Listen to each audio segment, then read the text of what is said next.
Pelindung tampan. Jika sahabat menyukai cerita ini jangan lupa di like dan komen. Bagi yang belum subscribe, jangan lupa di subscribe agar tidak ketinggalan update terbarunya. Terima kasih. Tahun 1117 sampai tahun 1118. Alliance. Bab 1117. Saat itu hampir jam 7 malam, dan benar-benar gelap. Landen Sen sebelumnya memperoleh peta gunung ke-6 dari Cheng Luo. Mengikuti rute, ia melakukan perjalanan dengan kecepatan penuh, dan akhirnya meninggalkan Gunung Changwu 2 jam kemudian. Dalam waktu 3 hari sejak pembukaan Gunung Changwu, celah antara formasi hantu selalu ada, dan Anda dapat masuk dan keluar sesuka hati.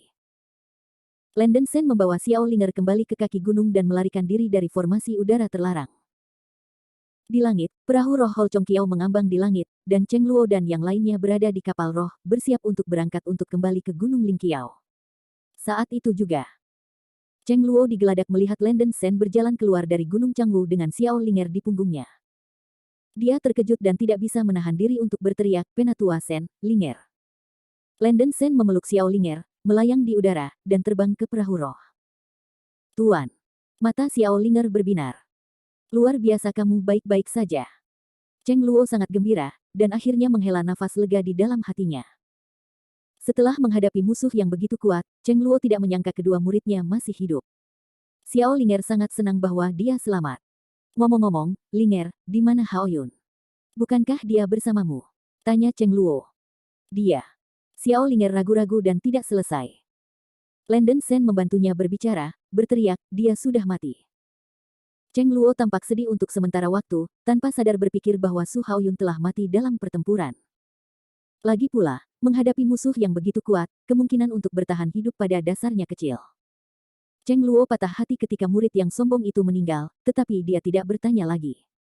Sekarang bukan saatnya untuk bersedih. Landen Sen melirik murid-murid Aula Chong Kiao digeladak, tampaknya ada lebih banyak dari sebelumnya, dan tidak bisa tidak bertanya, "Penatua Cheng, bagaimana situasi di sisi Anda?" Cheng Luo menghela nafas dan berkata, "Agak buruk. Hampir semua tim yang memasuki Gunung Changwu di kuil Chong Kiao kami diserang. Hanya beberapa murid yang lolos, dan sebagian besar yang lain sudah. Sayangnya." Jejak kabut muncul di wajah Landen Sen, dan berkata, "Lawannya terlalu kuat, dan situasinya agak buruk. Penatua Cheng, tolong kembali dengan cepat, jangan tunda, para biarawan asing itu mungkin terbunuh." "Oke. Penatua Sen, apa rencanamu?" tanya Cheng Luo buru-buru. "Aku masih memiliki lebih banyak energi. Aku akan memasuki gunung nanti untuk membantu memberitahu orang-orang di Istana Bulan Dingin. Para biarawan yang mendobrak Gunung Changwu kali ini sangat kuat. Jika Istana Chong Kiao tidak menarik sekutu untuk mengatasinya, sangat mungkin bahwa mereka akan menghadapi krisis kehancuran. Setidaknya saya ingin menyelamatkan bagian dari orang-orang di Istana Bulan Dingin, sehingga membujuk Istana Bulan Dingin untuk bekerja sama untuk menghadapi musuh asing," kata Landen Sen dengan ekspresi serius. Dia telah merencanakan untuk pergi langsung dengan Cheng Luo dan yang lainnya, dan merasa bahwa tidak perlu masuk dan mengambil risiko, tetapi dia masih sedikit gelisah memikirkannya. Karena Blood Vien Sek dan Jumo Zuang Sek adalah sekte budidaya yang melarikan diri dari luar Laut Yuan He, tujuan pihak lain jelas bukan hanya untuk menghancurkan dua sekte biksu yang memasuki Gunung Changwu.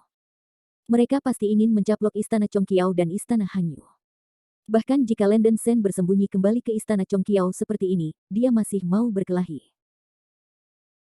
Selain itu, sekarang Istana Dewa Binatang telah terhubung dengan dua sekte, diperkirakan bahwa Kaisar Binatang Buas akan menjadi yang pertama untuk menghasut sekte Vien Darah dan Jumo Zuang untuk menyerang Balai Chong Kiao. Landen Sen dan Kaisar Binatang Buas adalah musuh abadi jika Istana Chong Kiao dihancurkan, mereka tidak akan luput dari kematian. "Penatua Sen, tapi ini terlalu berbahaya. Mengapa tidak pergi bersamamu?" Cheng Luo mengerutkan kening. "Tidak, saya bisa pergi sendiri." "Penatua Cheng, tolong kembali ke seni bela diri dan beritahu leluhur tentang masalah ini," kata Landen Sen. "Yah, Penatua Sen, hati-hati dengan semuanya." Cheng Luo juga tahu keseriusan masalah ini. Dia telah melihat kekuatan Landen Sen, dan sekarang dia hanya bisa mengandalkan Landen Sen. Setelah beberapa kata, Landen Sen mengucapkan selamat tinggal pada Cheng Luo dan Xiao Linger, terbang dari perahu roh, dan terbang menuju kaki gunung kelima. "Brother Landen Sen, hati-hati!" teriak Xiao Linger dari kejauhan, wajahnya yang cantik penuh kekhawatiran. Cheng Luo segera memerintahkan peluncuran Lingzu dan terbang dengan kecepatan penuh ke arah Gunung Ling Kiao. Segera, Landen Sen memasuki gunung kelima. Waktu telah berlalu begitu lama, sebagian besar murid istana Chongqiao sudah menderita. Tapi istana Hanyu lebih kuat, dan itu harus berlangsung sebentar. Setelah 2 jam bermeditasi di gua, energi vitalitas Landen Sen telah pulih 80%. Ini juga disebabkan oleh potensi akar rohaninya yang tinggi. Jika ia digantikan oleh seorang beku nirvana biasa, ia mungkin tidak dapat memulihkan kekuatan spiritual ganda seperti itu bahkan setelah meditasi semalam. Setelah bergegas melewati pegunungan untuk sementara waktu, Landen Sen menemukan 2 kelompok biksu dari Istana Bulan Dingin, totalnya 7 atau 800 orang. Tanpa kecuali, semuanya hancur. Sejumlah besar pembudidaya perempuan meninggal, orang-orang itu benar-benar kejam. Landen Sen tampak murung dan terus mencari keberadaan penjaga gerbang istana Hanyu di pegunungan. Di suatu tempat di hutan, sejumlah besar pembudidaya istana Bulan Dingin berkelahi dengan para pembudidaya kuil binatang, gerbang Vien Darah, dan desa Jumo. Daerah sekitarnya dalam kekacauan, dan berbagai mantra 5 elemen seperti bola api, pedang es dan batu kerucut mengguncang bumi. Pohon-pohon besar jatuh ke tanah, serbuk gergaji terbang. Para pembudidaya istana Bulan Dingin yang memasuki Gunung Cangwu dibagi menjadi 3 kelompok, ini adalah kelompok terakhir dan kelompok yang paling kuat. Ada 7 penatua pada periode fondasi, dan wanita cantik yang dikepalai adalah Penatua Agung Yue Ruyan dari Istana Bulan Dingin, dan Yue Chailing adalah di antara mereka. Ada 400 murid Qi Refining di Istana Hanyu. Di antara kelompok beku yang bergabung dengan 3 faksi, ada 8 beku pada periode yayasan, dan 2 beku pada periode nirvana awal dari Istana Binatang. Ada lebih dari 500 pembudidaya Qi Penyulingan dan Sujing Wuxiu. Perjuangan antara kedua belah pihak telah mencapai tahap yang sengit. Mantra dan sarana dingin Moon Palace untuk bertahan melawan musuh cenderung defensif, dan 3 pembudidaya tidak akan bisa mengalahkan mereka untuk sementara waktu. Kamu para beku dari ras asing, beraninya kamu membantai penjaga pintu Istana Bulan Dingin tanpa alasan. Jika balas dendam ini bukan balas dendam, aku akan bersumpah untuk tidak menjadi seorang pria. Yue Ruyan mendesak senjata sihir cincin giok untuk bertarung dengan 3 biksu, dengan marah Jiao berteriak. Gadis ini benar-benar rumit. Seorang pembangun fondasi dari gerbang darah jahat mengutuk sambil mendesak senjata ajaib untuk bertahan. Senjata sihir yang ditabrak oleh 4 biarawan bertabrakan dengan senjata sihir cincin giok di depan Yue Ruyan, memercikkan cahaya putih yang menyilaukan. Mana Yue Ruyan begitu kuat sehingga dia hampir tidak bisa mendukungnya dalam menghadapi pengepungan ketiganya. Wanita ini tidak mudah dihadapi, kau kembali, biarkan sesepuh ini mengorbankan jimat yang diberikan oleh kepala untuk menghadapinya.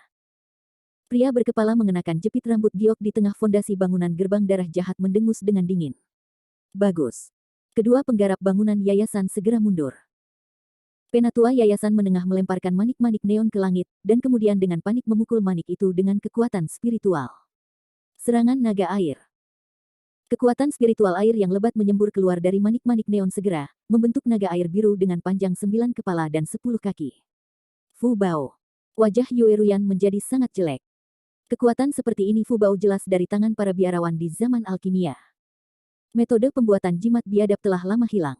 Apa asal-usul biksu ini? Sebelum Yue Ruyan bisa bereaksi, naga air berkepala 9 memukulnya seperti kilat, membuat bang keras. Gelombang besar melonjak dan sejumlah besar uap air menyebar, seolah hujan deras di sekitar. Menguasai. Melihat adegan ini, wajah Yue Kailing memucat di belakangnya, dan dia berteriak. Bab 1118 Surging. Setelah pukulan itu, Yue Ruyan jatuh ke tanah dan sekarat, dengan darah mengalir dari 7 lubang. Pada saat itu, Yue Ruyan nyaris tidak mengandalkan pertahanan Bai Yuhuan untuk menahan serangan naga air, jika tidak maka tidak akan ada tulang yang tersisa. Ini sangat, di bawah tekanan kekuatan spiritual air yang kuat, tubuh dan tulang Yue Ruyan hancur, dan seluruh orang mengalami koma. Kekuatan jimat tambang lunar ditentukan sesuai dengan kekuatan budidaya produsen. Jimat yang dibuat oleh para biksu dalam fase alkimia secara alami kuat. Para beku sulit untuk menolak pada tahap selanjutnya dari pembangunan fondasi. Bunuh wanita ini. Melihat bahwa bulan jatuh ke dalam koma, pembudidaya setengah baya dari Sekte Vien Darah yang dipimpinnya memberi perintah. Melihat bahwa beberapa serangan akan jatuh pada Yue Ruyan, wajah cantik Yue Chailing berubah pucat, dan dia bergegas menuju Yue Ruyan, memainkan Liu Li Yaoqin di tangannya. Ada suara piano yang indah, dan perisai cian dengan cepat diangkat di sekitarnya. Boom, boom, boom. Beberapa senjata ajaib menghantam perisai, memancarkan tatapan yang menyilaukan. Senjata ajaib Liu Li Yaoqin ini menyatukan serangan dan pertahanan. Ini adalah senjata sihir tingkat menengah. Ini adalah harta aneh yang diberikan Landen Sen kepada Yue Cailing di Istana Manshen beberapa tahun yang lalu. Senjata ajaib itu tidak buruk, tetapi mana tidak cukup. Keindahan kecil, melihatmu terlihat bagus, jika kamu menyerah menjadi selir sesepuh, bagaimana kalau sesepuh membiarkanmu pergi? Hehe tersenyum. Mimpi. Yue Cailing mengertakkan gigi dan dengan cepat memetik senarnya, sejumlah besar roh kayu dicurahkan, berubah menjadi cahaya hijau, dan menyerang ke arah 3 biarawan. Ketiganya segera menangkis pertahanan dan mengalahkan King Guang. Jalang kecil, karena kamu memanggang dan tidak makan anggur yang enak, maka yang lebih tua akan memenuhi kamu. Setelah menderu, biksu setengah baya itu membuka mulutnya dan menyemburkan pedang terbang berwarna ungu, membawa sejumlah besar busur listrik dan mengenai topeng Qian yang didukung oleh Liu Liqin. Ledakan. Raungan memekakkan telinga terdengar, dan topeng Qian menyala dan gelap, dan segera itu diambang kehancuran. Yue Cailing berjuang untuk mendukungnya tanpa harapan untuk menang, sepertinya dia akan mati di sini hari ini. Pada saat ini, cahaya hitam terbang keluar dari hutan tiba-tiba, bilah hitam berbentuk bulan sabit, menghantam pedang terbang ungu seperti kilat, membuat suara tabrakan yang tajam. Ding! Cahaya hitam dan busur ungu bertabrakan, meskipun tidak mengalahkan busur, itu juga melemahkan sebagian besar energi pedang terbang ungu. Bukankah ini senjata ajaib dari Penatua Lu di Jumo Zuang? Seru pembudidaya klan Vien darah setengah baya. Begitu suara itu jatuh, Landen Sen melompat dari hutan dan langsung berubah menjadi Great Mountain Great Ape, memegang Bai Qingshan di tangannya dan menghancurkannya ke arah pria itu. Tiga tetua tidak bisa menahan napas dingin ketika mereka melihat kera emas terbang tiba-tiba. Para biksu di kelompok pertempuran juga menunjukkan kengerian. Ledakan. Biksu setengah baya itu mencoba yang terbaik untuk mendesak pedang terbang ungu itu untuk menahan Bai Qingshan yang jatuh, dan dua pembudidaya lainnya juga mencoba yang terbaik untuk mendesak senjata sihir untuk melawan. Mereka bertiga bekerja bersama dan nyaris tidak mendapat pukulan dari transformasi Landen Sen. Sen. Tuan Muda Sen. Wajah cantik Yue Cailing terkejut, menunjukkan ekspresi tidak percaya. Siapa kamu? Pembudidaya setengah baya di Blood Vien Gate berteriak keras dan meraung. Tentu saja orang yang membunuhmu.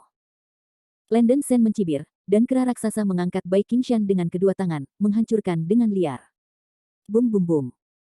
Suara itu mengguncang bumi, dan ketiga biksu di depan ketakutan dan mulai membela diri dengan tergesa-gesa. Boneka tulang yang layu juga bergegas masuk ke kelompok pertempuran dan mulai membantu Landen Sen. Tuan Sen, saya akan membantu Anda. Yue Cailing terus memainkan Liu Liqin, meledakkan balok Qian untuk mengoordinasikan serangan Landen Sen. Setelah transformasi Landen Sen, kekuatan tempur sangat kuat, dan dengan bantuan boneka tulang Ye Cailing yang layu, ketiga biarawan itu langsung ditekan. Dalam waktu kurang dari 1 menit, ketiganya dihancurkan menjadi Meatloaf oleh Bai Qingshan. Setelah bergegas ke dalam kelompok pertempuran, kera raksasa mulai membantai para pembudidaya dari 3 faksi dengan panik, dan kekuatan tempur yang diberikannya adalah menjatuhkan rahang.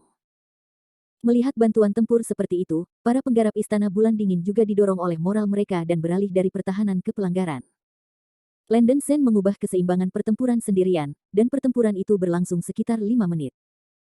Para biarawan dari Bisgat Palace, Blood Vien Gate, dan faksi Jumo Zuang semuanya hancur. Darah mengalir ke sungai di sekitar. Landen Sen mengangkat transformasinya, dan kekuatan spiritual asli yang baru pulih hampir habis. Yueru merokok parah dalam koma, tetapi setelah minum pil penyembuhan khusus Istana Hanyu, lukanya stabil, dan tidak ada kekhawatiran hidup. Karena rahmat penyelamatan Landen Sen, semua orang di Istana Bulan Dingin berterima kasih padanya. Jika Landen Sen tidak tiba pada waktunya untuk mengubah gelombang pertempuran, mereka akan mati atau selamat. Setelah menyelesaikan medan perang, Yue Cailing dengan sungguh-sungguh mengucapkan terima kasih kepada Landen Sen atas nama orang-orang di Istana Bulan Dingin, dengan mengatakan, terima kasih Tuhan Sen atas rahmat penyelamatannya. Kamu tidak perlu berterima kasih. Murid-murid Chong Xiaodian juga telah bertemu dengan para kultivator yang menyerang para murid dari Sekte Mulia. Landen Sen menghela nafas. Apa, para murid Istana Chong Qiao juga diserang? Tuan Sen, apakah Anda tahu asal-usul biksu-biksu ini? Yue Cailing bertanya segera dengan cemberut. Ini masalah besar, jadi aku akan membuat cerita panjang pendek. Landen Sen menjelaskan apa yang terjadi sebelumnya, dan menjelaskan dengan jelas bahwa Blood Vien Gate dan Jumo Zuang lolos dari sekte-sekte dari Laut Yuan He. Para tetua dari Istana Bulan Dingin mengerutkan kening, ekspresi mereka menjadi sedikit jelek. Biksu-biksu asing ini bukan tunggul pohon yang baik. Mereka mungkin dihasut oleh Istana Bisgat dan memimpin dalam berurusan dengan Istana Chong Qiao dan Istana Bulan Dingin kami. Aku berharap Nona Yue dapat melaporkan ini kepada penguasa istana. Istana Chongqiao bersedia bertarung bersama dengan Istana Bulan Dingin. Musuh. Landen Sen berkata dengan suara berat. Wajah cantik Yue Kailing sangat khusyuk, dan dia membungkuk dan berkata, "Jangan khawatir, Tuan Sen, Istana Hanyu pasti akan bekerja dengan Balai Chongqiao untuk bertarung melawan musuh asing." Orang-orang ini membantai para penggarap Istana Bulan Dingin kita begitu saja, pemilik istana tidak akan duduk diam. Ya, mari kita pergi berperang jika itu masalah besar. Para pembudidaya wanita dari Istana Bulan Dingin kita bukanlah pengganggu. Beberapa sesepuh wanita dari Istana Hanyu berteriak dengan marah. Landen Sen sedikit mengangguk, tidak apa-apa. Kalian semua meninggalkan Gunung Changwu sesegera mungkin, dan kita akan membahas beberapa hal nanti. Segera, semua orang meninggalkan Gunung Changwu bersama. Menyelamatkan sejumlah besar orang dari Istana Bulan Dingin, perjalanan Landen Sen bermanfaat. Bagaimana mengatasi krisis ini masih merupakan masalah besar. Dia tidak terlalu banyak berpikir, lagi pula, dia hanyalah biksu nirvana awal yang kecil, selama dia bisa selamat dengan selamat. Agaknya peristiwa besar semacam ini yang mengancam sekte ini, leluhur Duanmu akan menanganinya dengan lebih baik. Setelah meninggalkan Gunung Changwu, Landen Sen mengucapkan selamat tinggal kepada semua orang di Istana Bulan Dingin, dan terbang menuju Gunung Lingqiao dengan perahu terbang berwarna ungu. Zidian Feizu sangat cepat dan tiba di Gunung Lingqiao dalam 1 hari. Landen Sen pergi ke aula di hadapan Cheng Luo dan yang lainnya, dan memberitahu leluhur Duanmu tentang segala sesuatu yang telah dialami Gunung Changwu. Setelah leluhur Duanmu tahu apa yang terjadi, wajah tua itu tampak muram dan melambaikan jubah lengan bajunya. "Aku tahu, kamu turun dulu." Iya. Landen Sen berjalan keluar dari aula dengan tenang. Keliaran ini diperkirakan akan segera melonjak. Tidak ada apa-apa tentang Landen Sen sekarang. Kebetulan perjalanan ke Gunung Changwu ini menangkap banyak obat mujarab, kekayaan alam, dan beberapa senjata sihir praktis. Saya berharap saya dapat lebih meningkatkan basis kultivasi saya sebelum perang.